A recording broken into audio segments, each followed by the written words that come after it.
What is up, y'all? Welcome back to another episode of the Big and Blizz podcast. I'm your boy Blizzy. Across from me is Big Mike.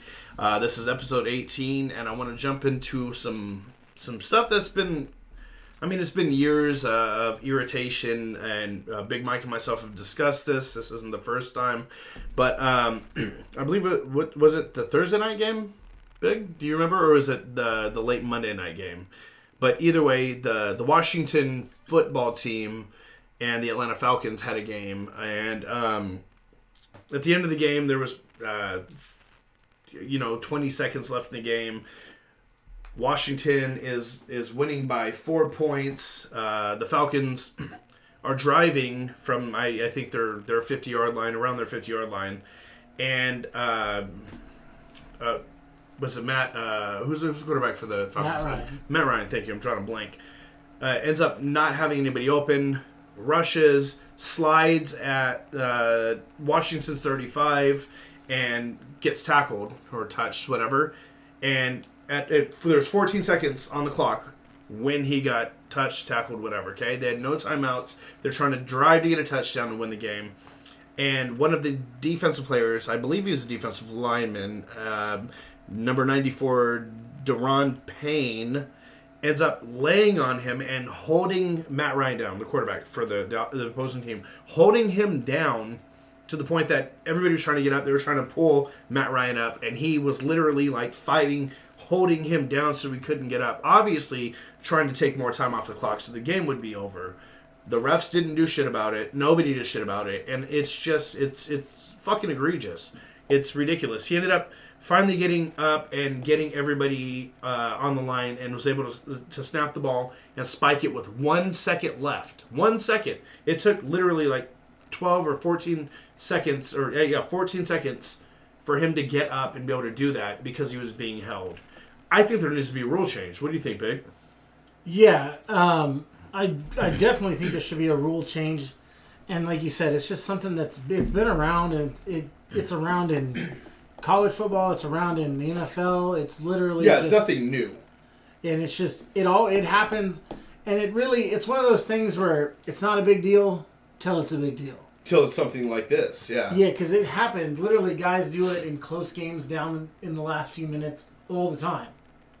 But until we see it, it's one of those things you kind of forget about because it doesn't happen every week. Yeah. Or you don't notice it every week. It might happen, but you don't. It's not as obvious as this one was. And then you see it, and you're like, God, dude, how is that still that still allowed? Exactly. Especially with how, like I said, egregious this was. It wasn't like something that could slide under the radar. It was the refs were even trying to pull his arm off of Matt Ryan. Yeah. Come on, dude. Well, you would think that you would give a delay a game or something. Absolutely. And there has to be, I don't know, there doesn't have to be, I guess, or they would have already came up with it. But there needs to be some adjustments where that's not allowed at all. I agree. Or at least in the last 4 minutes of the half or some. Say 2 minute offense. Say 2 minute offense. Yeah, and they have weird rules like that only apply. You can't challenge in the last 2 minutes. It has to come from the booth. Shit like that. Yeah, and there's weird things where... Yeah, shit changes. In the last... So why not make this in the last 2 minutes of each half? Mm-hmm. If you're caught laying on someone which is deemed to be excessively longer than needed... Or holding... Yeah, exactly. It's just a delay game on the defense. You know what? And it's, say... What is it? It's 5 yards for the offense. 5 or 10. I think it's 5 when the offense gets a delay game. So 5 yards. Yeah, maybe freshen it down. I don't know. But see, my thing is too and why has I'm not part of the organization. I don't know what goes on behind closed doors. But so I was gonna say, why hasn't this rule change even been brought up? But again, if you watch Pat McAfee's podcast, he talks about there's they go around and poll teams each year. They get X amount of rule change ideas from each team, and then they take it and they X out what they think is dumb, and then they look into other ones. So every year they're going around, the NFL itself is having representatives go to each team and ask them for their opinion and players' opinions on what should be changed, what needs to be changed. So again, I'm not a part of the NFL like that, so I can't say it's never been brought up. But then it goes, if it's been brought up, why hasn't it been changed? I mean, we went through these changing kickoffs to 5 yards up, changing point afters, changing to where you could challenge pass interference calls, and they did away with that after one season real quick because that was a shit show. But why has this never even been tried in preseason? And you were saying a delay of game. I think, in my opinion, they should go even farther. It should be like a pass interference. Because you laying on a player for extra time, if he wouldn't have been able to get up and get that ball snapped with 1 second left because he had no timeouts, it could have been the end of the game. Even though he got the 1 second, they didn't win the game. They didn't do anything with it. But it's still the fact that, so you laying on a player for too long or holding him down could change the game. It could end the game there, right? Yeah. So fuck that. If you get caught doing it, I say put the shit on the 1 yard line. You can change the game to make it to where it's over, or to where they can't score and the game ends. Then fuck it. They should have a chance to be able to score and change it in the opposite. And I think players would look at it and say, "Yeah, I'm not doing that shit." I don't know. That's my opinion. Yeah, I think. Well, and that's the thing is, with defensive for pass interference, for it to be put on the one, it has to happen in the end zone. Yeah. So something's big though, That's what I'm saying. If it was like 10 yards and automatic first down type of thing. Yeah. And reset the play clock to what it was in the beginning, Yeah, I mean, the NBA does that, where they reset the clock when things mess up. Yeah. So why not? And that's the thing is, the NFL always tries to, test things out in preseason. This one's one of those things where, I think you would need a bigger sample size than preseason. Because preseason, people don't give a fuck about that at the end because it's a preseason game. Yeah, and so to me it would be one of those things like the defensive pass interference challenges or whatever. You're right. I didn't think about it that way. I didn't think about how a lot of people don't take preseason. Well, I mean that's what the NFL does. They tested the field goals in preseason one year and blah blah blah. But this is just one of those things. Who cares if nobody really cares if they win a preseason game. Yeah, exactly. I mean, the fans, so you would have to get a bigger sample size. You're right, but still, what would it hurt? I don't think it would hurt. I'm just if it's that trying obvious. It out. So I mean, we both agree it should be something, but yeah, if it's not going to hurt anything to test it out for a season like they did with the pass interference hurt shit. That's why they got rid of it. Yeah, that shit was... What did Pat say? Alberto Riveron, how he's just a piece. He's not a head official anymore in the booth or whatever. No, he's not the guy. He's not the eye in the sky. He should have never been. He was a real piece. I don't think Pat likes the guy. I think he likes him better than he liked the old guy, but I don't think he likes the new guy much either. Gotcha. I haven't really kept up to know that much, but that's where I feel that was the opening thing I wanted to talk about. Again, we missed last week, due to some other things, but that had been weighing on me for a little bit. I even reached out to Mike as soon as the game ended and sent him a clip of what I seen, and I was hot. My ears were getting hot. That's how bad that shit pissed me off, and I didn't have a dog in that fight. So, anyways, that's how I feel. Right, and it actually was an early Sunday game, by the way. Was it? Yeah. I was that mad that early, huh? Yeah, because that week the Monday night game or the Thursday was Jags Bengals. That's right. And the Monday night was Raiders Chargers. And I'm looking at the schedule, and so it probably would have been. I think it was a nighttime Sunday. I think it was. No, because when I look at this list that I have, the way the schedule's done is it goes earliest game first to latest game, and so where it's at in the schedule, it would have been a 10 a.m. kickoff. Really? Or 10 a.m. kickoff. At latest, it would have been a 1 p.m. Yeah, I don't. And see, I'm looking. But once it's played, it doesn't tell me the kickoff time. Yeah, that's exactly what I'm going through right now. I'm googling it too, but either way, I had to start with that. Do you want to give the predictions that we made from, mind you, 2 weeks ago because we took this last week off? Yeah, so for 2 weeks ago, which would have been, what was that, week 3? Was that week 3? No, maybe week 4. Hang on, I'm trying to... no, week 3. Yeah, it was week 3. I was right the first one. I was 11-6 on my, and you were 14-3. And our 3, I think all 3 of our ones that we disagreed on were obviously they went in your favor that week. So Yes. would have been Saints versus Patriots, Jags versus Bengals, and Bucks versus Rams. And then for this week coming up, oh yeah, we gave our predictions. We gave our predictions. So we have the shit show, which will be our England or Europe game this week. Oh, is it? The London game, yeah. Gotcha. It's a 6:30 a.m. kickoff. Oof.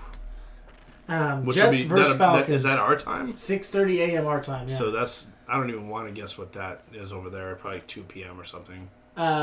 So in London, I think it's like a 7-hour. So yeah, 2 p.m. Or is it? No. Yeah, no. 1:30. Like yeah, almost 2 p.m. Yeah. So your Jets versus Falcons. It's not going to be a great game. Neither one of those teams are really playing well. I said Falcons, correct? Yeah, we both went with Falcons on that one. And then the next game would be Pats versus Texans. Pats. Yeah, we both went Patriots there. Speaking of Texans, I just saw an article that they're still trying to talk to the Texans about trading Deshaun Watson. I seen some stuff about that too. There's teams still trying to trade for this kid? Yeah. I mean, like, everything's alleged until, you know.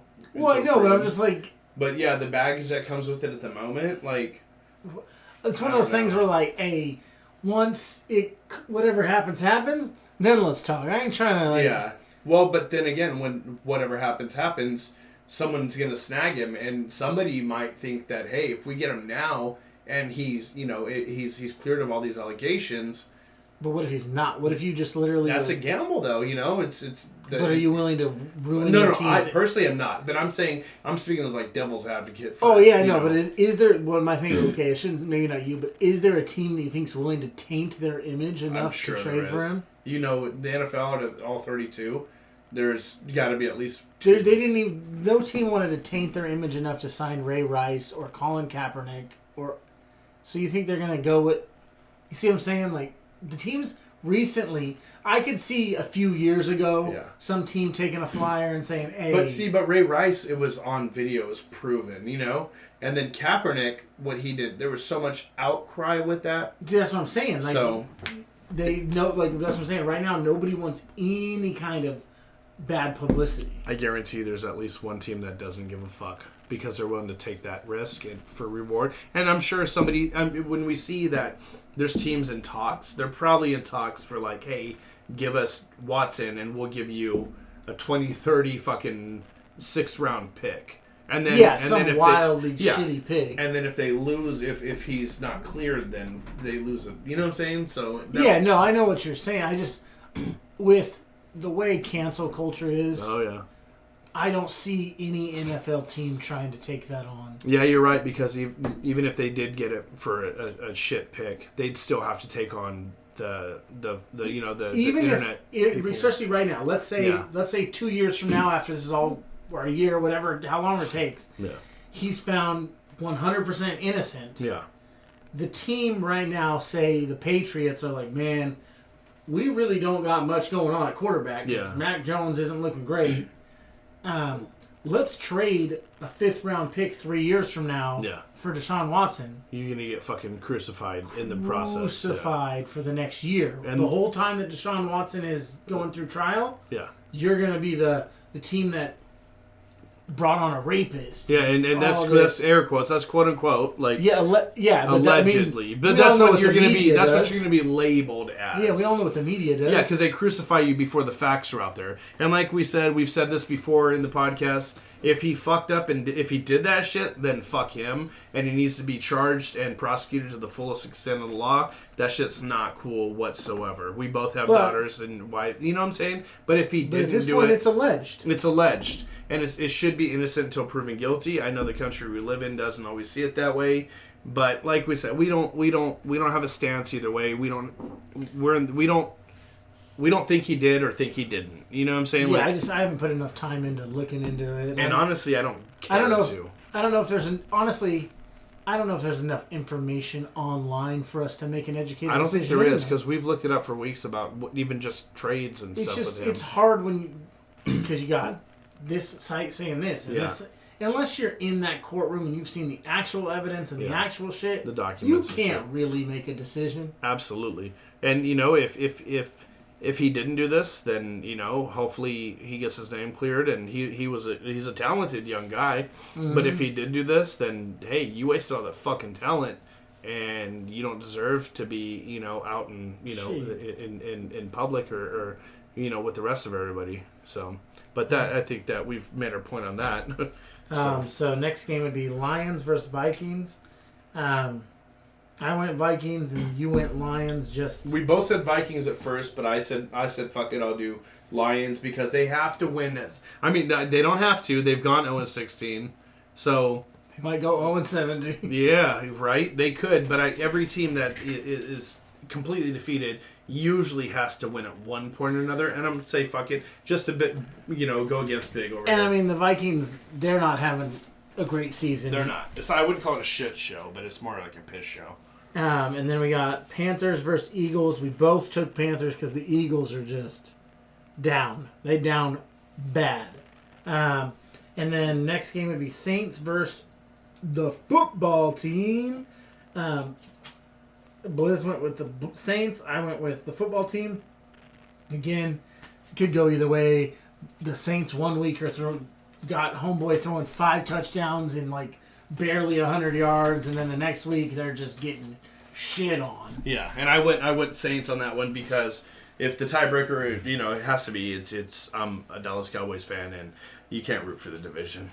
And I went Washington because Heineke last week. Yeah, he had a ball game. Yeah, I know. Trust me, it's I saw division. a story on him actually, where when he first came into the league or something, he was like sleeping on his brother-in-law's couch or his sister. Some crazy story. Yeah. Where the reason he's still like he plays with a chip on his shoulder because like now he's able to like repay the people that he was like sleeping on couches for and shit. That's respect. That's cool as fuck. But he balled out, and then Titans versus Jags. We both took Titans. Yeah. I just don't see the Jags stopping. No, not Henry. Nah. And Tannehill's been fucking it up too. He's been. I mean, ever since he left, Miami. Ever since he left the Broncos.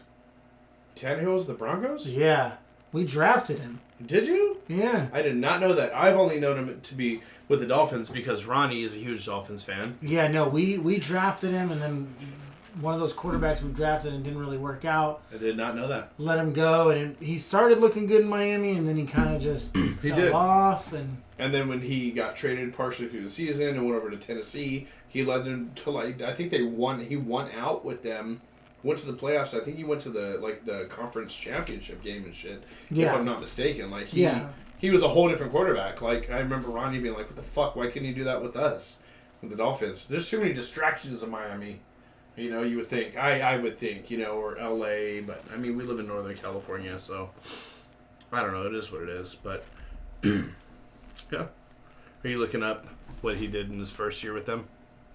Yeah, I was trying to see. I forgot that he went to Texas A&M. Yeah, no, they're doing good. And honestly, you just give the ball to Derrick Henry. Yeah. At this point. Yeah, they got. And then Dolphins versus Bucks. But I mean, we both went Bucks. Yeah. Sorry, Ronnie. Especially like, and I mean, I know that having Tua wouldn't have changed much. Yeah. But you don't have Tua. Yeah. You have, I don't know who their backup is, if I'm being honest with you. I don't know either. I'll look it up right now. So we both went Bucks. And then Packers versus Bengals. Bengals, I didn't realize they had gotten off to kind of a decent start. 3-1. But Packers are going to run through there. Jacoby Brissett. Oh, you just played for the Colts. Okay. Yeah. And Patriots, but yeah. And then we got Broncos, Steelers. We both went Broncos. We both agree that Roethlisberger is holding on to something he doesn't have. I just feel like that Steelers team is just holding on to an era that's come and gone. Yeah. New Roethlisberger is not the same quarterback he is. Then Bears versus Raiders. I mean, at this point, I'm picking anybody over the Bears. Excuse me. Yeah. You know what I mean? Like, Well, and the Raiders have been hot. I mean, they lost this last game to the Chargers, but they really made a fucking comeback towards the end. But it's crazy because the Raiders are opposite from what they used to be. They used to come out and dog walk teams in the first half, like be up by 35, and then lose the game in the second half. And now, I mean, last Monday Night Football, they did really shitty in the first half and then started coming out hot in the second half, but they just couldn't pull it off. And the Raiders have been looking really fucking nice. Derek Carr's firing on all cylinders. Darren Waller, dude, Max Crosby, Carl Nassib, like that team right there. Wasn't there? Stacked. I think there's a defensive lineman that got suspended for 6 games. Yeah, it is. PEDs. I'm trying to think. I'll look it up. I thought I saw something on that. But either way, the Raiders are firing. So. Yeah, well, and the crazy thing is, I think 3-1. That's crazy. That division in general, with the Broncos at 3-1, Raiders at 3-1, mm-hmm. the Chiefs are in third place. Gerald McCoy. The Chiefs are in third place in that division. Which is crazy. It goes like you would think it's like 2012 again. But Gerald McCoy is the defensive player for the 6 games due to PEDs. Yeah, which could be a lot of different things. Not saying it's steroids. Olympics think weed's PED. Oh, yeah. Let's get this straight. You think weed's a PED? You'd be on something a lot stronger than weed. Right. If I was going to do drugs to enhance my game. Well, Adderall or something. Shit. Right. Well, a lot of times what I've seen with PEDs... Crack cocaine. It's a lot of times people get hit and they'll be like, it's because they have something in their system that has been known to mask other shit. Or they've used who was it that was buying the said they were buying the over-the-counter dick pills from the gas station, or John Jones, the MMA. Jones. But it's not only him. They've had this with other athletes who have bought the over-the-counter Blue Bull dick pills that are supposed to get you rock hard, blah blah blah blah. Yeah. And they have a chemical in there that is similar to or is in some PED actual steroids. So. And which makes sense, but I'm not saying John Jones was telling the truth on that, but there's been other players that have they've tested these over-the-counter pills from 7-Eleven or Circle K, and they do have some compound of what the other ones are. So it's not always some dude might want to give his wife the best night of her life, you know what I'm saying, and then gets drug tested and is like, oh, I didn't know that, but whatever though. Yeah, and then Browns versus Chargers. I went Browns just because they've been doing really well, and then you went Chargers. I went Chargers to go against you, and they've been looking pretty nice, even though, I'm a diehard Cowboys fan through and through. But growing up in Northern California, I do really I love the Raiders too. We've been to numerous Raiders games. My wife is the biggest Raiders fan that I've ever met to this date. And, so I've got to go. I'm sorry, not got to go against the Chargers because I'm not. I just seen how good they are. You picked the Chargers. That's what I'm saying. That's not go against them because I've seen how good they are. Giants versus Cowboys. Giants are trash, so, again... Anybody playing the Giants are fucking. That's the only reason Cowboys going to win. You cocksucker. Well, I mean, it literally if you see Giants, unless it says Bears on the other side, anybody's winning that. Or Jags, But the Cowboys have been looking nice too. Yeah, 3-1, and I'm not going to say we should have been able to beat the Bucs. We should have been able, but I'm not going to be one of those Cowboys fans. It's we beat them, but our kicker. No, it's on paper we lost. We lost them. It's an L. But you know what? It just shows that we can hang. So, would I like to be 4-1? It wasn't possible. Yeah, it was possible, but we're not. We're 3-1, which is fucking amazing at the same time. And then 49ers versus Cardinals. Cardinals. Yeah, Cardinals are going to be they're the only undefeated team now at 4-0. I mean, they could be upset, but Kyler Murray is just, and DeAndre, and Yeah, I think they're going to be is it Clay's Cowell? No, it's not. Who is it on their? Who's their defensive? That got 5 sacks in the first or second game. So I think they're going to go to 6-0? 5-0. Oh, 5-0, okay. Chandler Jones. Chandler Jones, thank you. Calais Campbell used to play for them, right? Days ago, anyways.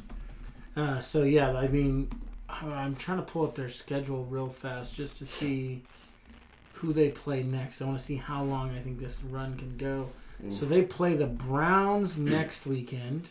That I see the Cardinals winning that one. I mean, it could be a dogfight. It could be, but I see them winning. And Mayfield, he's got what's the injury? Got a torn labrum in his non-throwing shoulder.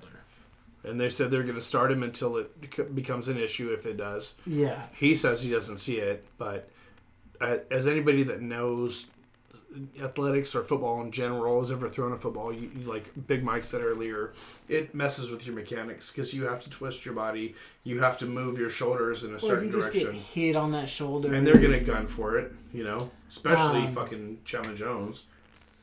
So Browns, and then they play the Texans, which should be an easy win. So potentially we could see them being 7-0.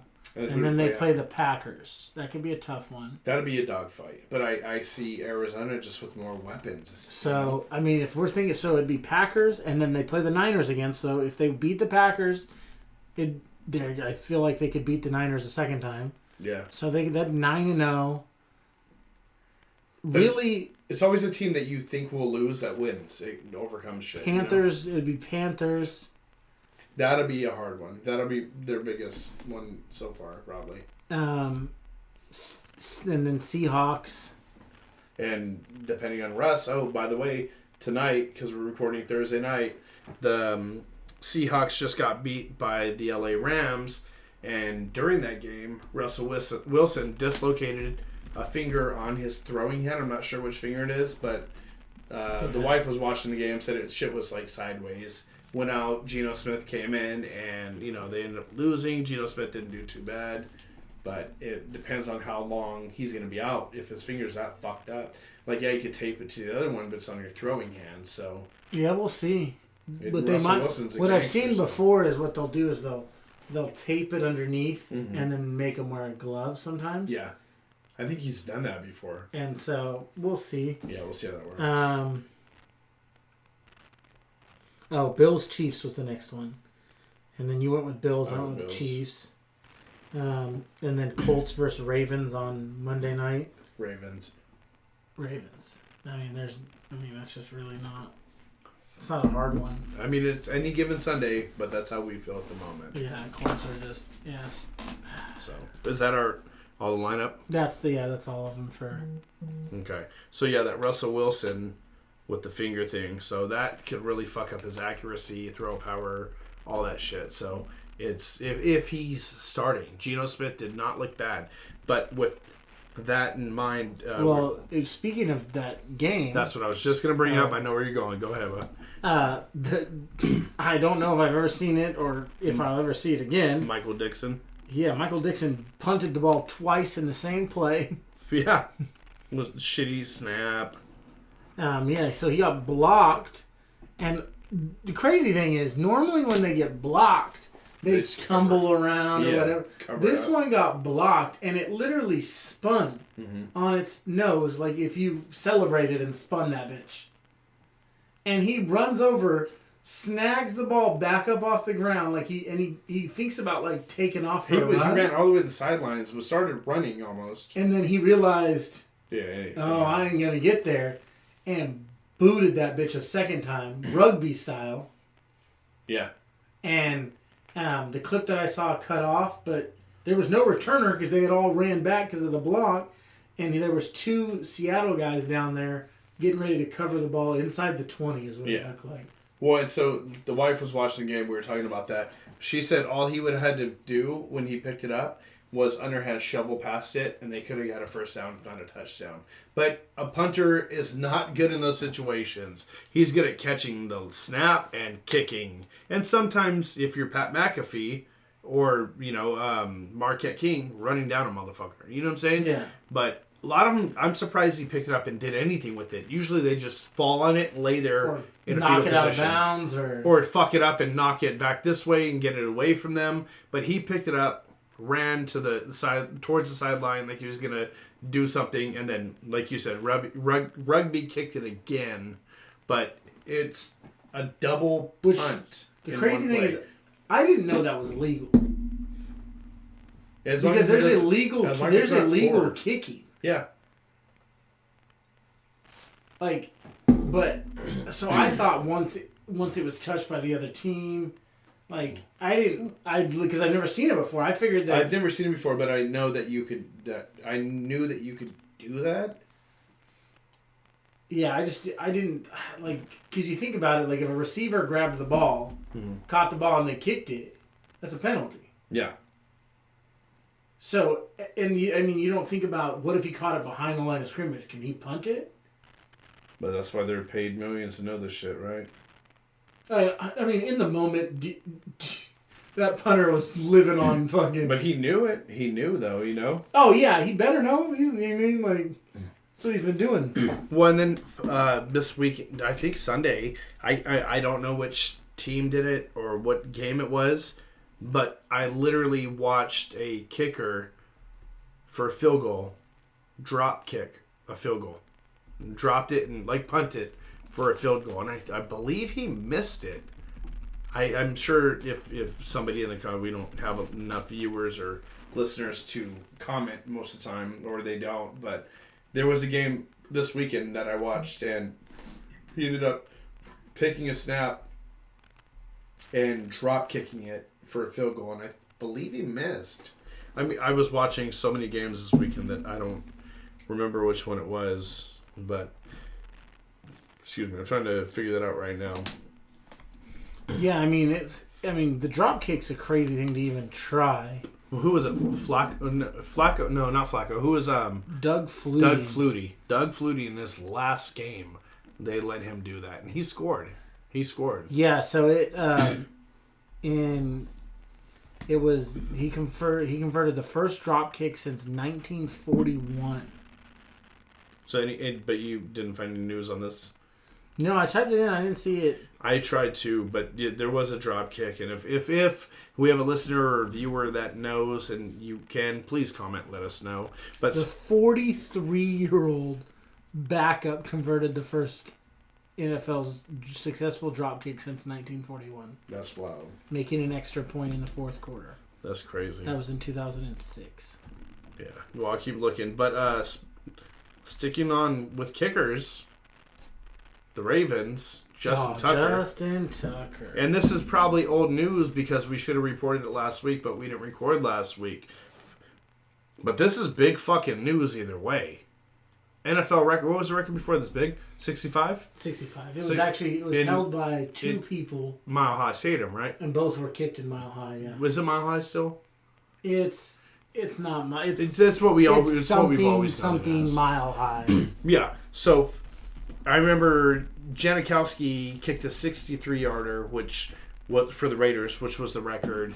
And then in Power Field at Mile High is what it's called now. It'll always be Mile High to me, and I'm sure to you as well. And then the altitude is so high in Denver because it's a mile high off, above the ocean, above sea level, that the ball has more carry. So, three of the last four records for kicking have been at Mile High, because I believe Janikowski did it in Oakland. And kicked a 63-yarder. But then there was two 65-yarders. Matt Prater was one of them, right? Yeah. Matt Prater was both of them, right? So no, it wasn't 65. We were wrong. 64. Matt Prater. And it was Matt Prater. When he was with the Broncos, right? Yeah, and it was in Sports Authority Field at Mile High. At Mile High, okay. And then he did it as a Lion in Mile High? No, there was no other 64. Oh, no shit. Okay. So there was, before that, there was 1, 2, 3, 4, 5, 6 63-yarders. Janikowski was the first, because it was like 62 before that. He broke the record for 63, and then obviously there was four other people. Well, he was not the first one to hit a 63. He wasn't? No. Okay, I was confused. Tom Dempsey in 1970 was the first to hit a 63. Gotcha. Born with a stubbed right foot. That cheating mother. And then Jason Elam of the Broncos. There you go. Hit a 63 in 98. And then Janikowski hit it in Denver. It was in Denver. Okay. In 2011. And then David Akers hit one in 2012, which wasn't at Mile High. Graham Gano hit one, not at Mile High, in 2018. And then Brett Maher, which is a Cowboys kicker, hit one in 2019 at AT&T Stadium. Yeah, okay. Okay, okay, I remember that one. Which is crazy, because that's like damn sea level. So when Matt Prater kicked his 64-yarder, it was 13 degrees. That's and crazy. 72% humidity. They actually have, like, the weather for these outdoor kicks. Mm-hmm. Like, Tucker's was an indoor stadium, so... Was it Baltimore or... It was in Detroit. Detroit, okay, Lions. Yeah, it's crazy. It's funny because, like, all these other ones for, like, temperature-wise... We're all like nice warm weather, like 70 degrees, 88 degrees. And then you got Matt Prater.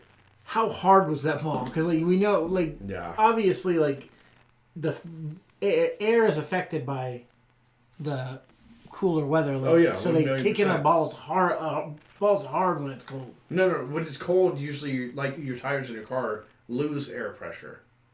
It's when it's hot they gain. But I'm saying that it feels hard. Like you know what I mean. Like it probably. I don't know. I've never kicked, so I don't know. But I know that when the colder it gets, you lose a couple psi. So every time fall and winter comes around, I just had to do it. Or imagine trying to keep your leg warm. Oh yeah, no, absolutely. Or keep your footing when it's icy and that cold too. I like how with Justin Tucker's it says right. It was right-footed because they put like the foot they kicked with. Mm-hmm. Game-winning field goal as time expired. Ball bounced off the crossbar before crossing the plane. Is that this one that we talked about? Yeah, so speak on that. 66-yard field goal. Yeah. 66 yards.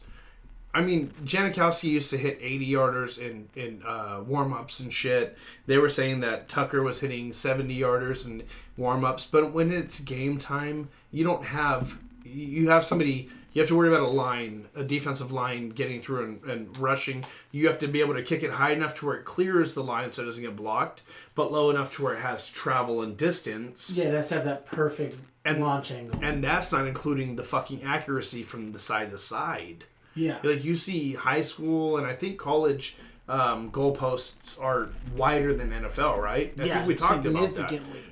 Which is crazy. Significantly wider. And it was a game winner. Was it overtime? It was a game winner. No, it wasn't overtime. Regular. A game winner. They came back and won, and they said, fuck it. And he kicked a 66-yarder with time expiring. And he hit the dead center, it seemed like, the middle of the crossbar. It hit, bounced into the net. Yeah, the way it bounced was... If he would have been 3 inches short, it would have bounced out or it wouldn't have went in. But speak on that, Big, like Pat McAfee, what did he have to say about that for the brand? So first off, the NFL goalpost is 18.5 feet in the middle, and high school and NCAA plays with the same 18.5 feet wide. High school, it's 23 feet 4 inches wide. But yeah, no, Pat McAfee said he watched the kick over and over and over just because he loves kickers and punters, obviously. And he said the way he watched Justin Tucker's normal kicking and versus that kicking, that he said he set up so differently. And then he said he kind of equated it to a crow hop for an outfielder that he saw Tucker do right at the end. Yeah, in baseball. To try to get, and he said it was more of like a kickoff kick than an actual field goal kick. Because he ran directly at it? Well, he still ran from the angle, but like if you watch kickoffs, they do that little crow hop to get power at the end. Yeah, he sprinted basically. And Pat McAfee said if you rewatch it, the Lions didn't send edge pressure, which he said might have completely changed history. But what Tucker said. But Tucker said that because Pat McAfee asked him his I think it was called up time between when the ball hit the ground and when his foot was kicking it. I think he called it up time, and he said, Tucker, your up time must have been like way longer on this one. And I guess Tucker had said that him, the holder, and the long snapper for over a year now had been practicing this for long field goals like this. Dedication. Where they would, when it was snapped, that's when Tucker would start moving, not when the ball was set. Yeah, so he's already in motion like Palomar used to be to jump. Yeah, so he was already in motion. And so that means the holder has to get it down at the precise moment, because if it's off by anything, it's not. It's getting shanked into a lineman's back, like really, right? Or straight up in the air. So it's gonna if they hadn't worked on that, it literally could have been like Mark Sanchez's butt fumble all over again. Like that's how bad it's the ripple effect. Yeah, one slight mishap would change the outcome of everything. Yeah, Yeah, Justin Tucker said they've been practicing it, and Pat McAfee's like, yeah, that was his A ball. Like he couldn't have, that ball could not have been hit any better by Justin Tucker in that moment. Right. And which Harbaugh coaches the Ravens? Is it John? No, John used to be the 49ers. He's Michigan, right? Yeah. And what's his brother's name? Jim, right? Jim. So I was gonna say Jeff or something. Right. That's what I was thinking too. But so yeah, they've been practicing that for over a year. But damn well Jeff or special teams coach, somebody else was in the knowing, because for them to be like, well, I mean, I get it. Well, kickers don't really practice much, so when you see them practicing, you're like, hey, what are you doing? Well, and plus you want to let the coach know for that reason, like, hey, clutch time, we've done this. We've done this, but at least give us the shot. Yeah, well, at the same time, like, think about it. If they're tied up, I think they were tied. No, they were down. They were down 1 or 2. Got you. So if they kicked a 66-yarder, they would have had to been on their around their 50-yard line, 40. What would it have been? So if you go 10 for the thing for the end zone, so they would have had to been on their side of the field by. Well, so it's from where the line of scrimmage might not have been on their side of the field. Yeah, because I'm looking it up. Because they say that the holders usually set about 6 to 7 yards back from the line of scrimmage. Mm-hmm. So, yeah, I mean, I guess you could just look up and ask where the spot of the ball was. Yeah, that's what I'm doing right now. I was trying to look up the score for this game, but yeah. So I would assume 66. The line of scrimmage was probably the 50-yard line. Yeah, that's the 49 or the 50, right around there. Yeah, either way, that shit's unfathomable. But he obviously kicked the ball from. They were down 1. It was 16-17. Yeah, they won 19-17. But yeah, so I mean, obviously he was kicking from his side of the field. That's crazy. Like, are you on the logo type shit? He's also had a 61-yard game, or 61-yard field goal game winner. But imagine, like, I know 5 yards doesn't sound like much, but like the difference between hitting a 60 1 yard, shit. Well, yeah, think about it. If he would have been half a yard farther back, that's a whiff, bro. That ain't even hitting the crossbar. It was on Tucker lined up for a field goal with the ball set to be placed at his team's own 44-yard line. On his team's own 44-yard line. But that's where the ball was placed. That's where, that's where the holder was. No, that was where the holder was. Because that's okay. But still, 66. That's fucking wild, dude. Holy shit. That's what I'm saying. So the line of scrimmage was probably the 50. And they snapped it back 6 yards. To the 60, the 40, yeah. That's crazy. Because Pat McAfee was saying it's 6 or 7 yards back behind the line of scrimmage is usually where they're at. Yeah. And, I mean, he also made the statement that Justin Tucker probably is going to get a random drug test. Oh, I'm sure. Just like Myles Garrett. Myles Garrett took off his sleeves for one game, and they saw that man flex, and they were like, "Hey, bro, what you been on?" Sure enough, he actually posted it, joking. I got my random drug test the day after I didn't wear sleeves. That's fucking... He said, the first time I don't wear sleeves. Yeah, this shit's crazy. That shit's wild. The NFL is fucking ridiculous. Speaking of former NFL players, oof. Terrell Pryor is back in the news. The news. Not the good side of it either. I mean, for all of us that have been around football long enough, he's the guy who traded memorabilia for tattoos. In college. Got himself in trouble. Didn't enter the draft because he decided to own his punishment, but then reneged on it and entered what we refer to as the supplemental draft. It happens sometimes, not every year. And it's really where, like, teams will be like, I'd give a third for that guy. No, I'd give a second for him. And whoever bids the highest pick loses that pick in the next year's draft. Yeah. And the Raiders ended up winning that. I think they gave up a third for him or something like that. I don't remember, but they won it. This is like 2013, I believe. And then he didn't even start as, they had him start one play as quarterback, and it was a run play. And then they had him line up as a wide receiver, and he jumped off sides, and he didn't really get a lot of play time after that. I think he ended up playing a little bit of quarterback in Oakland, and then got let go, bounced around the league. The Browns picked him up. He ended up playing wide receiver, switching positions. Yeah. Playing wide receiver for the Browns, and actually kind of was balling out. Yeah, he was doing all right. And then, he fell off the radar, and I don't remember what happened after that. He's back on the radar now. Yeah, a couple times now. He was arrested in Penn Township, Pennsylvania. That's where he lives, I guess. Yeah, must be where he's from. After allegedly shoving and slapping a woman in the face during an argument.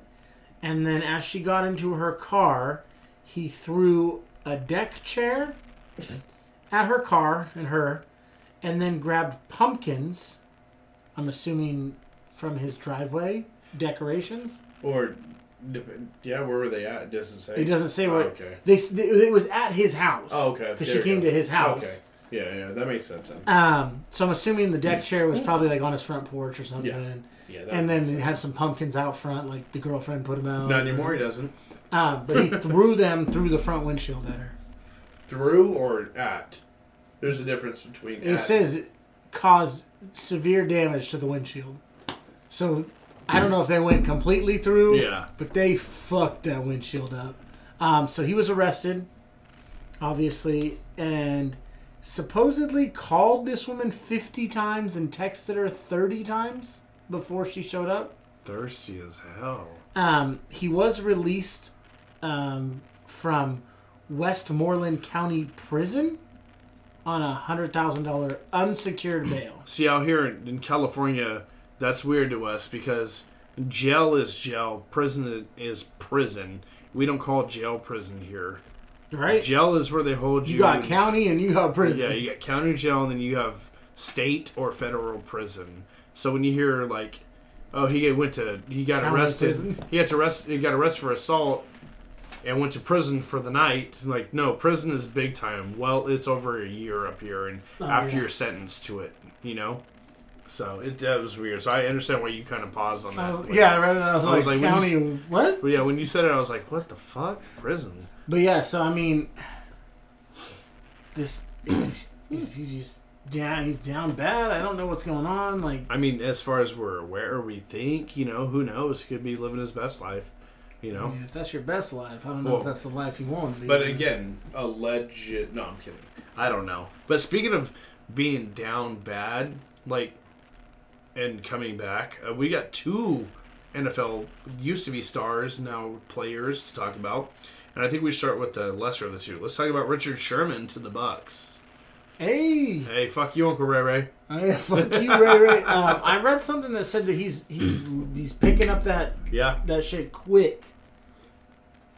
Well, he's very intelligent, and you know what fucked me up is watching him play this weekend, and he's number 5, not 25 anymore. Yeah, because the number changed things, so it was just weird to see that. It's weird to see. He got burned a few times, but it was his first game back for a while, and he's older, Well, it's just weird, honestly, on the number thing. It's just weird to see single digits on the defense. Really, yeah, absolutely. In the Seattle game, when we were watching a little bit of it, the lineman that blocked the last pass that Stafford threw before they had to punt it back, 8. Yeah, that was his number. Well, he's a quarterback. Like, bro, what 8? Like, punter? What are you doing, buddy? Right. Like, so I think we talked about it last episode. It's offensive lineman. Offensive lineman and defensive lineman. So he might have been a linebacker with his hand in the dirt type of thing. Yeah, like playing defense man. Yeah. So they can't change their numbers, or they're still stuck within the. Got you. Because I'm thinking of Cowboys, and Micah Parsons is 11, but he's a linebacker, but he's been playing D end.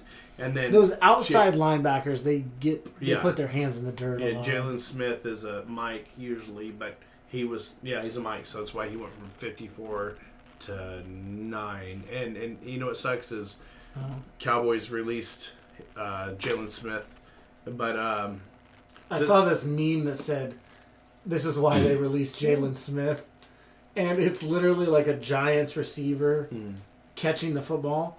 And Jalen is diving to try to swat it. A little late. But the problem is, Jalen is 5 yards away from dude. Like, there's literally, dude would have had to have some, extendo robot arms to reach the ball. I'm like, that's tough, because that's one play. Yeah. Taken from whatever angle this meme picture was taken from. I'm like, dude was an all-pro linebacker. Yeah, no, he was great. But the thing is, so he ended up playing for Notre Dame. The last game of his collegiate, career, I think it was a bowl game. He ended up tearing something. So he had nerve damage, everything in his leg, and he was supposed to go top 5 in the draft of that year. And after that, teams are like, well, people don't come back from that. Well, he's done. So it's sad because he was projected so high, and everybody just gave up on him, which I see, but it still sucks. And the Cowboys were like, you know what, fuck this, and they drafted him late in the draft, but they still gave him an opportunity, paid him to rehab, gave him the best facility of doctors, and gave him a year off to rehab his leg. And he came back, and this is one of those injuries that you could never walk again because of nerve damage. They might not fire right, and they ended up getting full health and stuff. And then he came in and was balling out. But I understand at the same time, because setting him off right now, releasing him, we had to pay him $7.9 million, I believe. But if we would have kept him a little bit longer and say he went on the IR, the injury reserve list, because he got fucked up this year and he's been injury prone, we'd have owed him 9.9 and whatever next year. Mm-hmm. So releasing him did save us money in the long run, and he was a great player. But at the same time, like I explained to my son today, because he's a Cowboys fan and he was a huge Jalen Smith fan, he was upset about it. But I'm like, but look, we also gave this guy an opportunity. We gave him a career. Nobody was going to pick him up, and there was a great chance he would have never played a snap of football in the NFL, period. And we did that. And we paid for him to rehab. We paid for him, the doctors. We paid for him to get back into it, and paid him millions of dollars. So if his career ended today, he still got to live out his dream and bank hella money, right? Oh, yeah. But he's not ending his career today. Now we signed with the Panthers, right? Is that what, or was the Packers? I think it was the Packers. Packers, I believe. And, hey, fucking Cheeseheads over there, you guys are getting a great player. But, anyways, that's crazy. Yeah, sign him. But and speaking of the defense and shit, the NFL going into this weekend, I believe, interception leaders, the Cowboys had 8. They were leading the list with 8 interceptions this season. Tied for second with 7 interceptions were the Saints and the Bills. And then tied for third most interceptions this season were the Patriots and Trayvon Diggs. One player has had 5 interceptions, and he's a Cowboys player. Cowboys cornerback. Yeah, you know what's crazy? His whole college career, he had 4 interceptions. Holy shit! He also was crazy. His whole college career, 4. How many years did he play though? Had to play at least 3. Is it NFL? You have to play 3. Is it? I thought it was 1 or 2. Are no, you sure? It's NFL, 2. I think it's 2. No, check that. I believe it's 2. They come out after their junior year. That's the first time they have an opportunity. Well, either way, the other crazy thing is Trayvon Diggs is the younger brother of Stephon Diggs, the wide receiver who had the Minnesota Miracle with the Vikings. Yeah, so it's and now he's a Bills player, right? He must be out of high school for 3 years. You don't have to play college. Yeah. But you have to be out of high school for 3 years before you can enter the draft. That's crazy. Either way, he's got 5 this season. I think he's got 9. The man's getting tested. He's got 9 these last 2 seasons. The man's getting tested. Oh yeah, 1,000,000%. If he only had 4 and 3 years in college and now he has 5, yeah. Oh yeah, they making this guy a weekly. I mean, a tester. motherfucker takes off his sleeves and flexes. He gets tested. Pat McAfee fucking destroys a kick returner for the Broncos. Man, the kick returner he destroyed was like 5'2". That motherfucker was tiny. It was the last time you ever seen a punter destroy anybody. I'll wait. There you go, though. But yeah, so speaking of defense and the Cowboys, Trayvon Diggs is killing it, and everybody's like, "Oh, his big brother's a superstar, Stephon Diggs." Well, your little brother is too. But back to the other, person that can't keep their name out of messy shit. We were talking about Richard Sherman and Uncle Ray Ray and the Bucks. Now, Josh Gordon, Flash, signed with the Chiefs. How long do you think this is gonna last? What's your opinion, Big? I mean, what's his longest stint? A week? Well, since he's like this. He's been like this. We all hit that puff pass. This motherfucker said puff puff he said, puff. And you got Snoop in the corner like, "Hey, bro, yeah, you camping that?" Like, man, this man literally had 3 blunts in rotation to himself, and he only got 2 hands. Right. He catches everything though. This boy, Josh Gordon, man. Yeah, catches all the fucking charges. Not even charges. Never charges though. It's just he even went to rehab. But I mean, when he got drafted, you ain't gonna make me go to rehab. No. Fuck Winehouse, and then died from overdosing a little bit later after that song. That's crazy.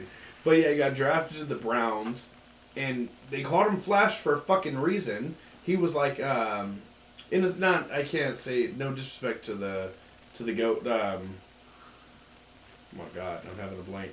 Vikings wide receiver, Randy Moss. Yeah. Randy Moss is always going to be the afterburners. But Josh Gordon was like, in a sense, like Randy Moss. Just burnt defenders, wide fucking Josh streaks. Gordon he was good.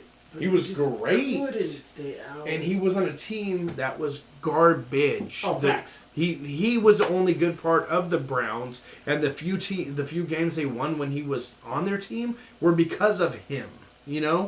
And then he can't not stop smoking, which is dumb anyways. It shouldn't even be a fucking thing. Yeah, but you know the rules of your job. We have. Yeah, like I understand. Like we both stand on the side of pro.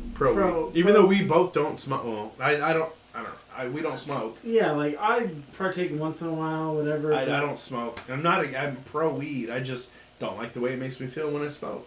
And if your job is like, "Hey, bro, you can make $30 million over the next 5 years, or 2, you're 3, yeah. But you just can't smoke for those 5 years." Yeah. This motherfucker couldn't do it. Well, and you signed a contract. You're agreeing to it. You could have said, "Hey, I can't do that," and walked away. Yeah.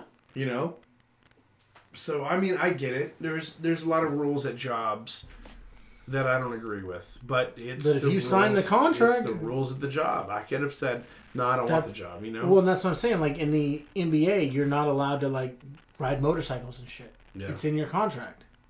I didn't know that. I thought that was specific contracts, but I didn't. No, it's like a big thing in the NBA where you're not. They're while you're under contract. It makes sense. It makes sense. Motorcycles, all the. Dudes have gotten in trouble because they've been caught on 4-wheelers and shit. And 100% makes sense. And they're like, "Well, that's stupid." It's stupid or not? You signed the contract. Yeah. You knew what was in. your agent should have informed you on what was in there. Well, and even if he didn't, because who thinks about informing? Hey, you can't ride motorcycles. But as soon as they see, hey, about a new fucking street bike, hey, oh, by the way, it's in your contract.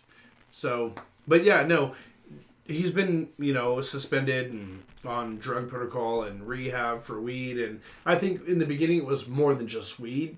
I watched the whole documentary on him. It was more than just weed. But from what I understand now, it's weed. So after the Browns, he got reinstated. And they shipped him off to Seattle, Washington. We've talked about this. To Seattle, Washington, right after they completely legalized weed. And I'm like, damn, that's like...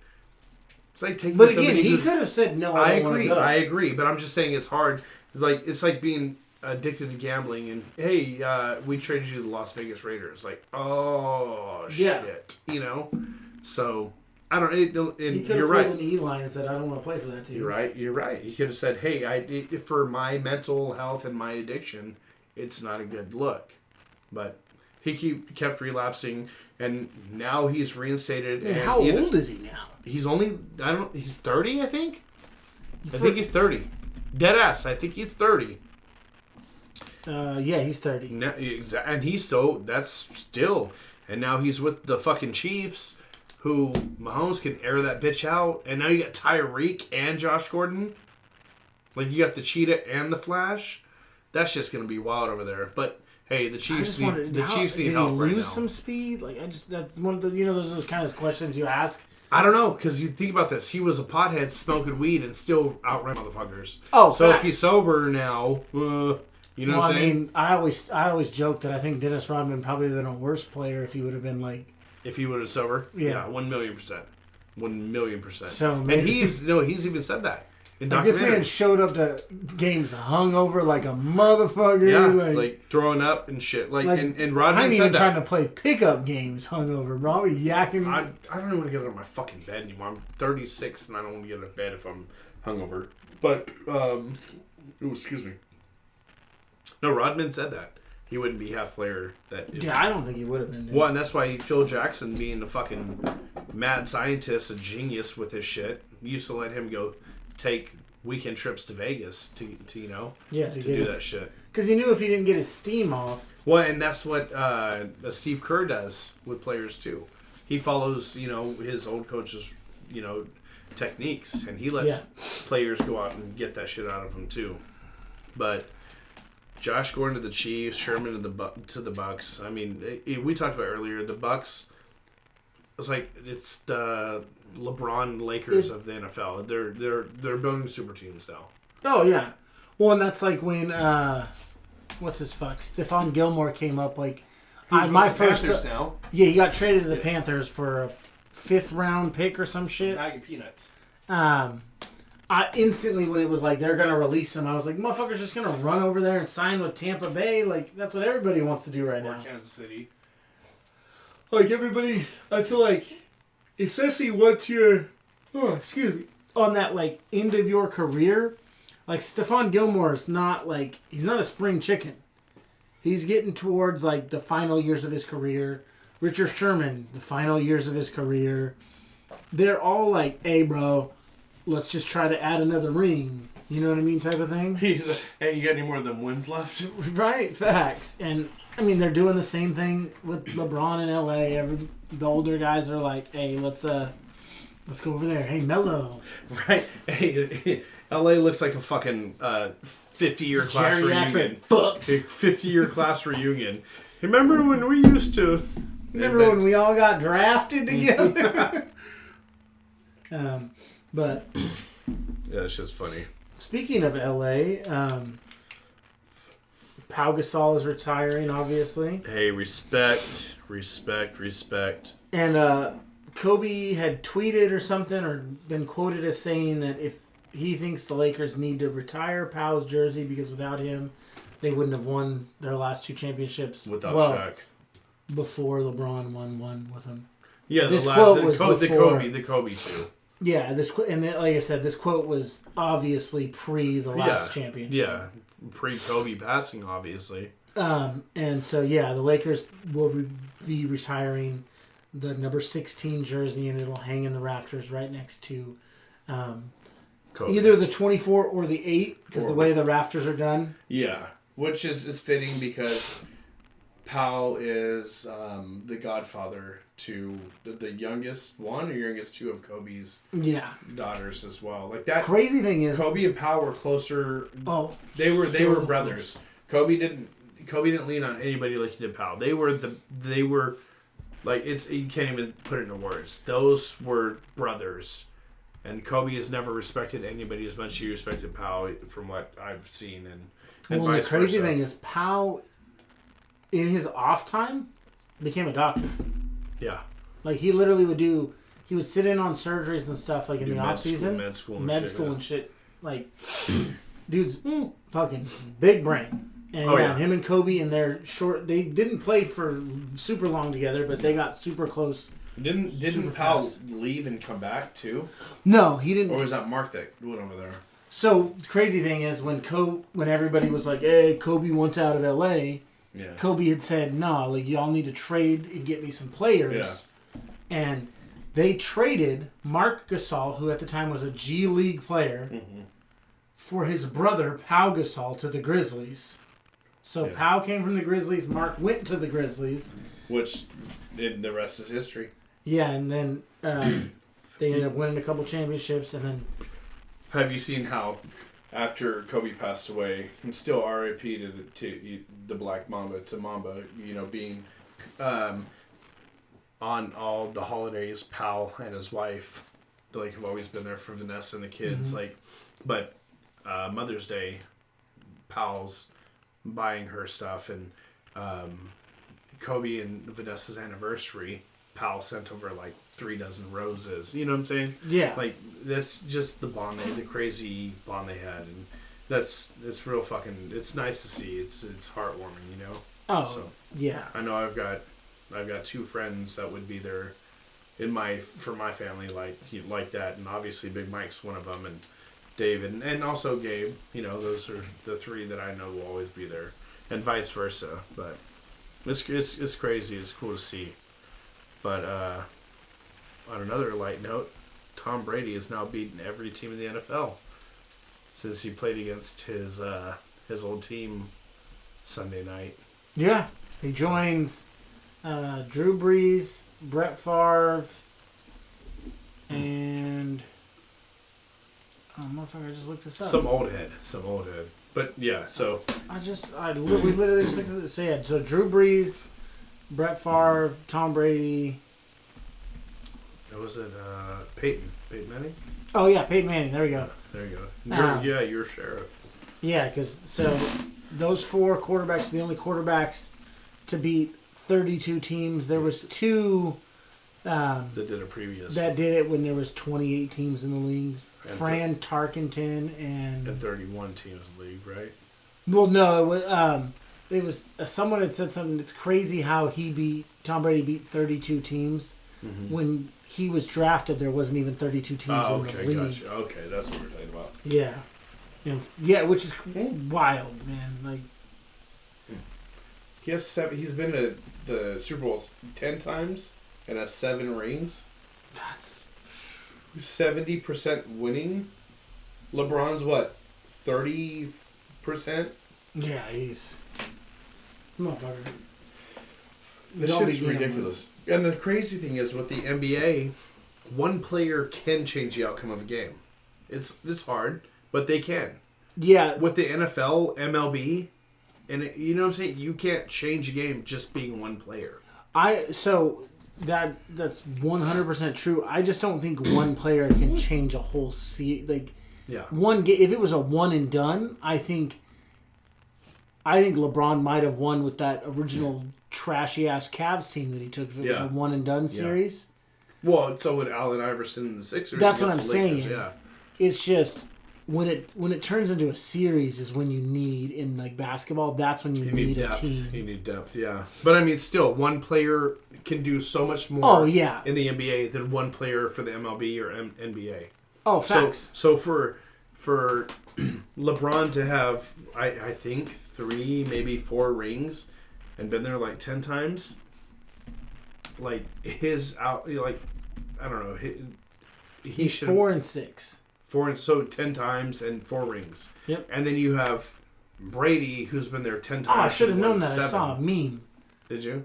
It was a meme, and it's LeBron has his arm over Westbrook, and it's like, obviously, Westbrook hasn't played an NBA game, so it's kind of like they put the jersey on type of thing. For the Lakers. They play preseason now, but yeah. I think it was there. It might have been a picture from their, like, because all these teams do, like, photo shoots before. Yeah. And it says, it's like LeBron wearing the number 6, and it's like, how many times I've lost in the finals. Oof. And then it's like Westbrook is wearing 0. It's like how many times I've been, or how many times I've won the finals. Or been. No. Okay. Yeah, or been. No. No, they didn't go. No, they didn't go. They lost the Western. It was either how many times I've won or how many times I've been to the finals. Or both. Either way, win or won. But yeah, that's crazy. So damn. An NBA player, superstar, can be way more impactful on their team than an NFL superstar. So for Brady to go 10 times and win 7, and LeBron to go 10 times and win 4, like as a Speaking of Brady, did you see him and Belichick had their? Yeah, Belichick went to the locker room after the game. They had like a 20-minute, half-hour conversation, just heart to heart. Yeah, which is dope. And did you see that pre-game when Brady was walking by the announcers, like in the tunnels? Robert Kraft like sought him out and like gave him a big ass hug, and I'm like. It made it look like fucking NBA player. Like, it made Tom Brady look like he was like 6'6", and Kraft was like 5'8". So I'm saying Brady's probably what, 6'2", 6'1"? Probably around there, yeah. So Kraft has to be like 5'5", because the height difference was fucking crazy. And then I saw, I didn't see what the video was, but the Patriots Stadium, they played a tribute video over all the big screens and stuff for him. Yeah. Which, hey, I mean, they didn't leave on bad terms. He just left. No, their only Super Bowl wins have been with Brady. Oh, yeah. Like, you know what I'm saying? And like, that's what I'm saying. When he left, it wasn't like they left. It wasn't like Brett Favre leaving Green Bay. Tom Brady's 6'4". All right. I wouldn't have thought that. Well, it makes sense because You're 6'4". Yeah, everybody says that Drew Brees is short for a quarterback, and he's like 6'1". Yeah. But yeah, like they didn't leave. It wasn't like Brett Favre leaving Green Bay. Yeah, that was a shit show. They didn't leave like that. Even Tom Brady says that he has no ill will towards. Yeah, Robert Kraft was 5'7". You said 5'8". You were close. Oh, I said 6'6" to 5'8". Yeah, and it's actually 6'4" to 5'7". But yeah, so like Tom Brady's even came out. There's no ill will towards the Patriots. He's grateful for everything. Blah blah blah. I just thought it was cool that him and Belichick sat down for like 20 minutes. And they really needed that. Gronk is 6'6". He looks every bit of 6'6". Yeah, so it's just cool that they're able to just still say. Well, Brady was probably like, "Was I see you?" And Belichick was probably like, "Yeah." Okay. Well, okay. My thing I've always thought is Belichick... That's only for the media, I'm sure. That's what I'm saying. Is he that guy?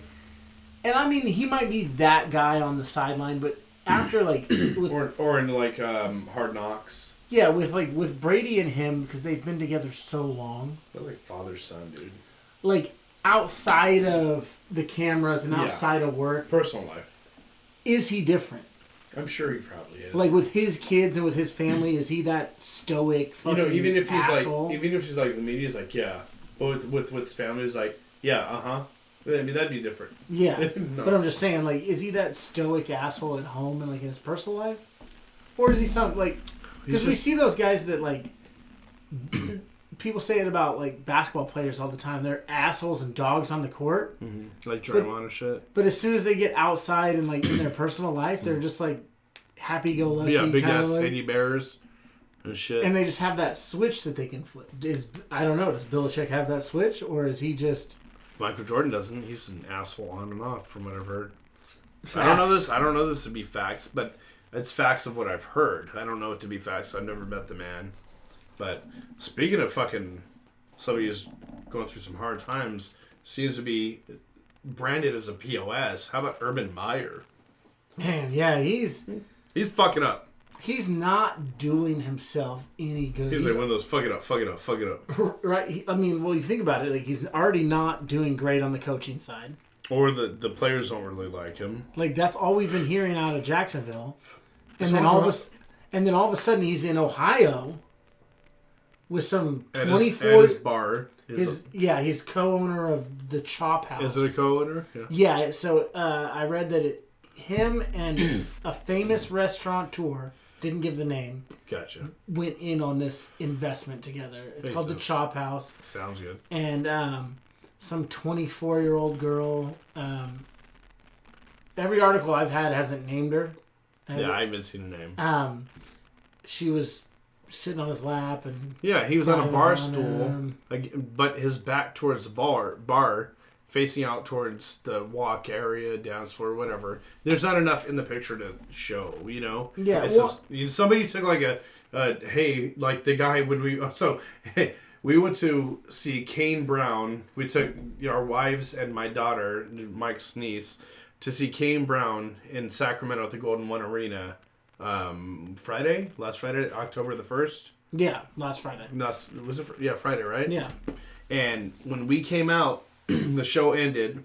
We're standing outside the men's bathroom, and Big Mike pointed out to me, but there's a shorter, I believe, Hispanic man sitting there with his phone, as trying to put it against his chest, but it was on record mode. Big Mike seen it and pointed out, and sure enough, this motherfucker was taking video outside the men's bathroom of the entrance exit to the men's bathroom, and then was hitting the picture, button while people were coming in and out. And I don't know why or for what, but it was like numerous people in and out. There was nobody, by the time you get to that point of the bathrooms at these arenas, you're buttoned up. There's nothing to show. There was no females. Like, it was weird to us. It was really fucking weird. And we almost said something, but it was just like, fuck it. He's not taking a picture of our wives or kid, then fuck it. You feel me? But really? Like, he wasn't taking, like, at that point. We don't know what he was taking pictures of. Couldn't have been taking pictures of much, because everybody was fully clothed. You know what I mean? Type of thing. But that's what I'm saying. That picture of the girl giving him a lap dance or video was from somebody holding, it looked like probably holding a phone against their shirt, trying to be incognito. Oh, facts. That was the point. They wanted their fucking 10 seconds of fame, bro. They didn't get it. The girl got it, even though we don't know her name. Yeah. In Urban Meyer. Well, and obviously some people know her name because her work has been brought in and they're going to do an internal investigation. Which for what? Because she rubbed on, danced up on a man? What the fuck? Married or not? I was reading that article. It goes deeper. You're right. Her company did some marketing because she works for a marketing company. Yeah. For the Chop House. And Urban Meyer. Yeah. And so we are assuming, we don't know for sure that she's ever met him before. Yeah. We're assuming that she had because her company had done the work and she had done some work for that place. And they seemed very friendly. Yeah, a little bit. His wife wasn't around, obviously. He wasn't there. So that's the only thing I think that they can look into is how long this has been going on, type of thing. Yeah, that makes sense. We didn't think about that earlier. I didn't think about it earlier until just now. We didn't talk about it, but that would make a lot of sense. But even then, but how about her mom crying about it and shit? Oh yeah, her mom came out saying how she can't go anywhere without people asking her questions. And I hope this doesn't ruin her career. She needs a job. Yeah, so I mean, obviously the girl knew Urban Meyer was married. Everybody does. Yeah, like. So, well, I mean, even say she doesn't know. Like, either way, it shouldn't be this fucking serious. She backed her ass up. Well, that's what I'm saying. Like, it wasn't even a lap dance, really. No, she kind of just backed up against him. And so the thing is, whether she knew he was married or not, why is it this big ordeal? Yeah.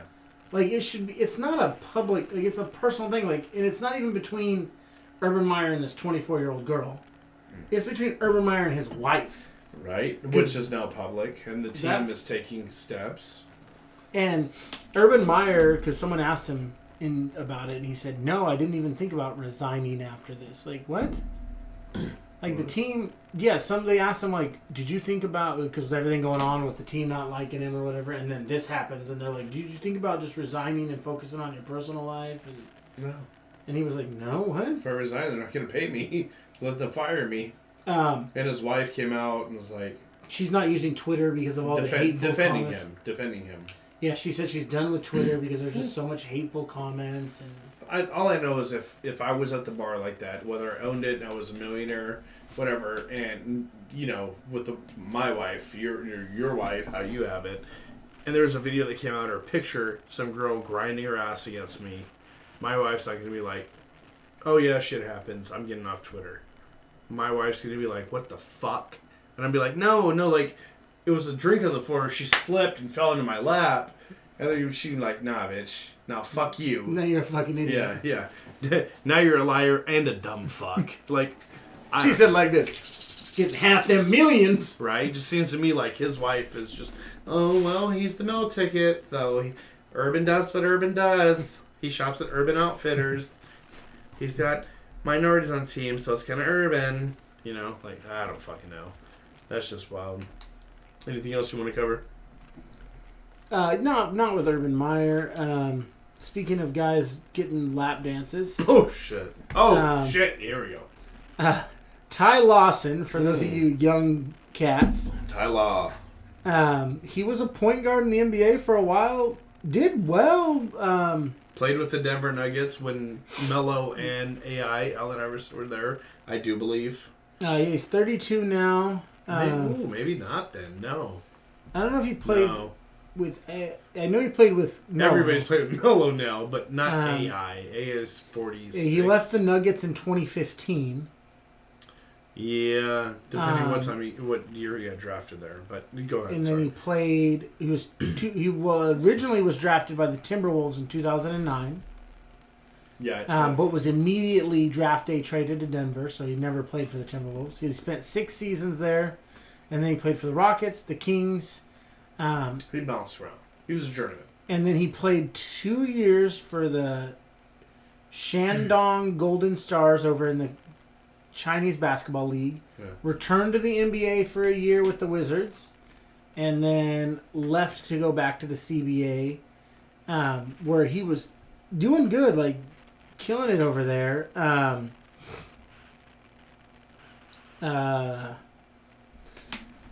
So he posted on his Instagram story a picture of some girl sitting on his lap. He says it's not a strip club. It's not Urban Meyer. It's not a chop house either. You can obviously tell it's a club with like a mirrored ceiling because he's taking a picture. Some kind of erotic dancers. Like even their go-go girls maybe, but I've never been to China. I don't know how that shit works. And then the very next thing says, and this is his quote, Chinese women got cakes on the low. Oh, shit. Might switch up my stance soon. LOL. Which to me sounds like he's just never been with an Asian girl or maybe gone after them, but he's switching up his stance to where he might have to. Yeah, so to me, I take it as he's not really into Asian women. Yeah. And if you got a type, you got a type. Yeah. I don't call that racist. I don't call that whatever. It's not at all. It's just... It's what you like. Would you look at someone's porn history and be like, well, you're against midgets because you don't look up...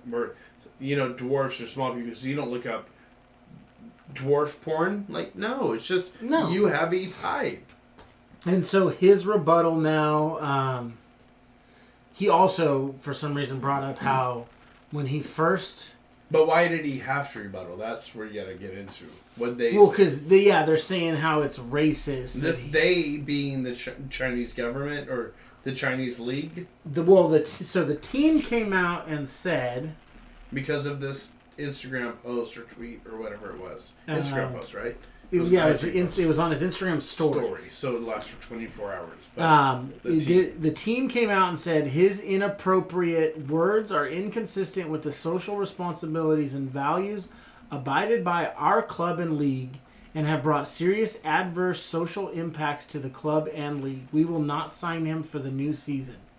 This is coming from a fucking communist country. How are you going to say... And then on top of the team not re-signing him... The CBA has banned Chinese him. Basketball Association Has banned him from playing in the CBA.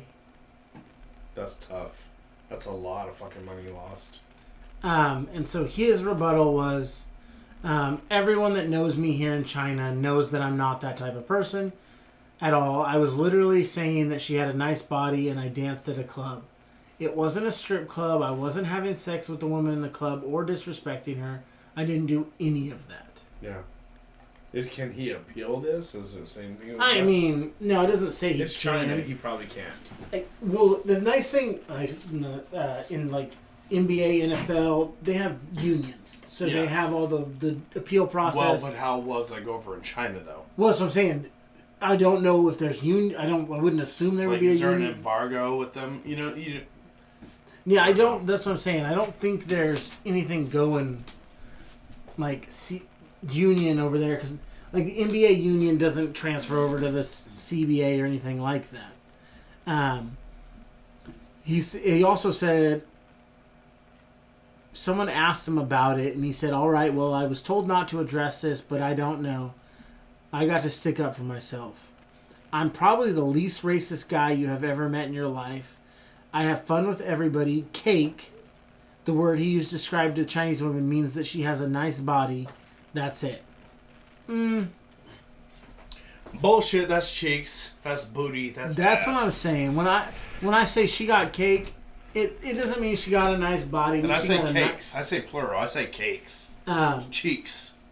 It means she got a nice ass. Yeah. And whether you're saying she's nice body or nice ass, it's still the same kind of thing. Like, you know what I'm saying? Yeah, and that's the thing is, honestly, if I'm being 1,000%, I don't think his statement warrants racism. No, not at all.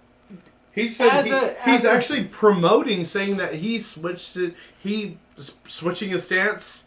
I think, from a professional standpoint, the picture that says YOLO across it as she's sitting on his dick, on his lap or whatever. Did Urban Meyer do that? No, I'm kidding. But hey, maybe YOLO's her name. Do you ever think about that? So, and then very next thing says this from a PR standpoint. No, absolutely. You don't want any of that. Yeah, so. Well, hopefully, the NBA, their reputation with China, with how much they, players go back and forth, will help the situation. But you're right. Should he have posted that and said any of that? No. But is it that big of a fucking deal? Come on. I don't think it's to the level that they're taking it to. With all the Asian hate we're having in the United States right now, he's not showing Asian hate. He's showing Asian love. Yeah. From what maybe not love, but he's giving props. Yeah, I mean, essentially, he was just trying to say that she looked good, and he good enough to where she's making him attracted to Asian women, and so. But it is what it is. Everything hits different depending on it's culture shock. There's a miscommunication. With language, there's language barrier, you know what I'm saying? Culture barrier, all that shit. So hopefully they get that sorted out. Hopefully he can have his translator or people, speak on it or whatnot and explain. But it is communist China, so who fucking knows, Yeah. So it is what it is on that shit. Sticking with the basketball NBA, 18 former players are being federally prosecuted. Turn this thing on. Fucking idiots. Right? Fucking idiots. 18 players, including Tony Allen, Glenn Davis. Big Baby? Yeah. Tony Allen, too, he used to play for the Spurs? Mm-hmm. Oh, we didn't go over the names earlier. Holy shit. I saw some of the names now. These are big names. Sebastian Telfair, Darius Miles. Okay. And Tony Allen's wife, Desiree Allen, has also been charged in connection with the scheme. They, between 2017 and 2020, they submitted fraudulent reimbursement claims through the NBA's healthcare plan and pocketed between them $2.5 million. And there's 18 people involved in this scam, right? Well, if you or no, 18 ex-players. Yeah, so let's see. His wife is an ex-player. So she might have been player. 18 divided by... Well, no. Hang on. 2.5 million. Divided by 18. Divided by 18. A couple $100,000 each. $140K over 3 years. What the So $40K, so $45K a year? I know Tony Allen and who was the first one? Glenn Davis? What are they? Really? Their net worth's got to be more than that. And so essentially what they were doing, for some of our listeners that don't understand like U.S. healthcare or just healthcare in general, what they were doing is some healthcares you have to like pay for it and then send them bills to show, and they'll just send you the check to reimburse you. So that's what they were doing, is they were sending fake invoices saying they had procedures done, like root canals. So Tony Allen, Davis, and Tony Rorton, he played for the Bucks. Yeah, I don't know that name. They all claimed to have root canals on the same exact 6 teeth on the same exact date. You fucking idiots, dude. And then, fast forward 2 years, Tony Allen and Tony Rorton, W-R-O-T-E-N, I believe he played for the Bucks, like I said, they claimed to have root canals on 13 teeth, and it overlapped with some of the ones that they had already claimed 2 years before. Yeah, see, I didn't know this earlier. I was like, that's fucking dumb. But Big over here was like, no, it overlapped. You can't have a root canal twice on the same tooth, from what we understand. Yeah, no, so... I didn't know that. Because when they drill out your root canal, they drill it out, there's no root left. Gotcha. So if it goes bad, like you get an implant. Then you have to get the whole tooth just ripped out. Or an implant, yeah. And then have an implant put in or whatever. Or just be toothless. But so 2 years later, they said, hey bro, I need some more money. Let me fake 13 root canals? Like, what the fuck is wrong with your teeth? Right. Like, okay, if you got one bad tooth or a couple bad teeth, like, I get it. But you're telling me you have 13 root canals. Like meth head? Like, bro, what the fuck? You got dentures now? Shit. Like... Something. But yeah, so... who... I forgot. Who was the one that started it all? It was... Oh, yeah, it was not Darius Miles. It was, the Thornton, right? No, Terence Williams. Okay. Terrence Williams was the number 11 overall pick in 2009, and they refer to him as the linchpin in this case because he was the first one to do it. He put in for a $7,600 reimbursement on a chiropractor visit that he never went to. See, you said Terrence Williams. I was thinking the Cowboys. He used to play for the Cowboys, wide receiver. And so he saw it as an opportunity and started bringing in more people. Dumb. And him alone, it says that he got about $250,000 worth of kickbacks off of these things. You can't tell me you have zero NBA. Which is crazy because if we averaged out what we did. Yeah. So you're telling me that you made more in kickbacks than these motherfuckers made doing it. But I'm sure it wasn't evenly divided throughout the course of it. I'm sure they got caught before they were wanting to be done. You know? Some of them might have just got started the first payment. But I'm still... That's what I'm saying. You're right. You're telling me that federal prison would be worth $45K a year? No. Fuck no. You're risking federal charges for $40,000. That's essentially a year. But not only you, 18 people are. 18. Mm-hmm. And then dude's co-conspirator's wife is 19. Think about that.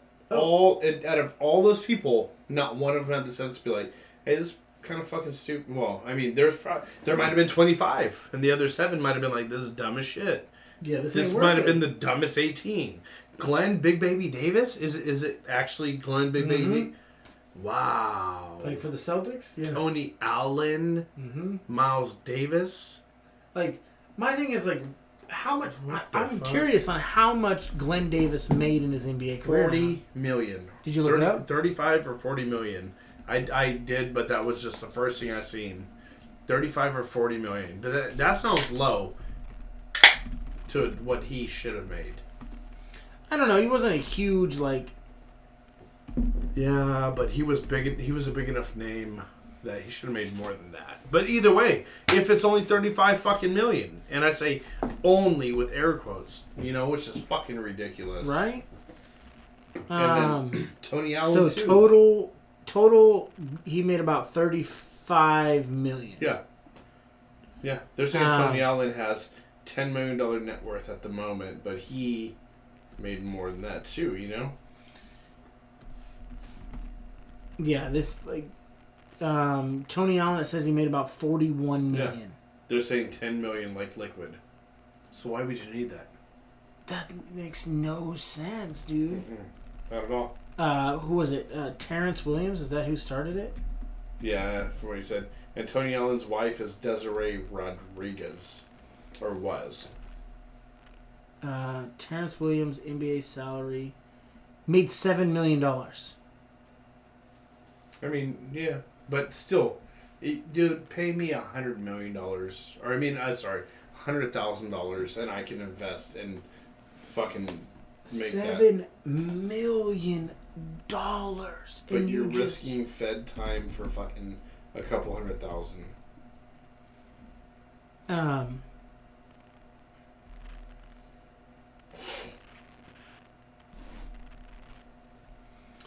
Tony Rorton. I'm trying to see what this guy made. So, he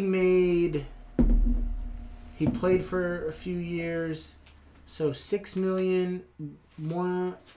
Some man made $10 million playing in the NBA. It's a lot of fucking money, dude. Like, what the like, you would think that, like, guys caught up in this kind of shit would be dudes that made league minimum for a couple years and then just kind of... Or would have gambling problems and have hella debt, which some they might. They might have blown their money on cocaine and hookers, like shit. But I don't know. That's what I'm saying. But when you hear names, I was thinking dudes that I didn't even know. Big Baby Davis is like, who are the other players? Because that's what do we hear? 6 names there. Yeah. Like, who are the other 12? Fuck, is Kevin Garnett gonna walk in and be like, "Hey, I know." I just like some random ass big name, Allen Iverson, like right? They're gonna be dragging Chad Ocho fucking. They're gonna be dragging Kobe's name or some shit, But speaking of fucking money and fraudulent shit, Pete Rose, who I think should be in the MLB Hall of Fame. I also think Barry Bonds should be in the MLB Hall of Fame. That's another story for another episode, but. Pete Rose is launching a podcast. It's a gambling podcast, and his slogan is, I forgot what the slogan was. Why not? Something not. Go why ahead. Not learn from the best? Yeah. Why not learn from? There you go. I'm gonna look it up right now. Go ahead. Speak on Pete Rose pass. Hey, do you? Didn't OJ write a book? If I Did It. Yeah, but see, Pete Rose is actually admitted, Oh, yeah, Pete Rose owned up to it. We can sit here and debate whether OJ did it or not, or the glove. No, we all know. But he said, take it from an expert is his slogan. Take from an expert. It's about gambling and sports gambling. But Pete Rose got caught up for gambling. Is it an expert if you're throwing games? Well, he knew the over and unders. He knew where to bet and how to throw. Because he knew how to get the goal he needed, but he also knew the overs and unders and the bets. Well, that's what I'm saying. But it's like that NBA ref. Busted for Pete. There's another Pete, I believe, right? Tim Donahue. Oh, you're right. Yeah, Donahue. Yep, that's it. Is it really smart betting when you know you can affect the outcome? Is it really smart to bet when you know? No, is it like, does that mean you're good at betting? Or are you just good at fixing games? Like, that's my thing. Like, but you still have to learn the over and under, is what I'm saying, you know? Well, I mean, the over-under is easy if you can affect the over-under. No, but you have to know what all the lingo is and what everything means, too, though, you know? Well, that's what I'm saying. Tim Donaghy, all he had to do is over-under's 12 on the Lakers, so they have to win by 12? Okay, I'll let... Is that the under or over? So if it's over, that means, like, if the Lakers are over 12, that means the Lakers need to win by 12 to cover the bet. So this is what when I see, like, I go on my CBS Sports app, okay? And I see, like, this last week, Cowboys, who did play? Who the fuck did we play? Anyways, I think the Eagles. No, Chargers. Anyways, it said we were, like, it was minus, like, it's just, okay, any team, okay? Say the Broncos are playing the fucking Patriots, and it says the Broncos minus 3.5. But that means they're expecting the Broncos to win. But how does that work? If the Broncos are minus 3.5... They're expected to win. That's what the minus is always the winning team. What they expect the winning team. Yeah, so the spread, that means the Broncos would have to win by more than 3.5 points to cover the spread. See, I don't know. I don't gamble. I don't gamble. And so that's what I'm saying. So it's not like that's... And for Pete Rose, I don't know if he actually threw games or nothing. They just said he was gambling. No, he was gambling. I don't think he never admitted to throwing games. No, and so I can't say that he threw games, but with the Tim Donaghy, there's literally they've cracked his code where he would call friends and be like, well, he was with the mafia. And he would call his friends, and if he said something like, how's your little brother, or something like that, it meant to cover the spread. Yeah.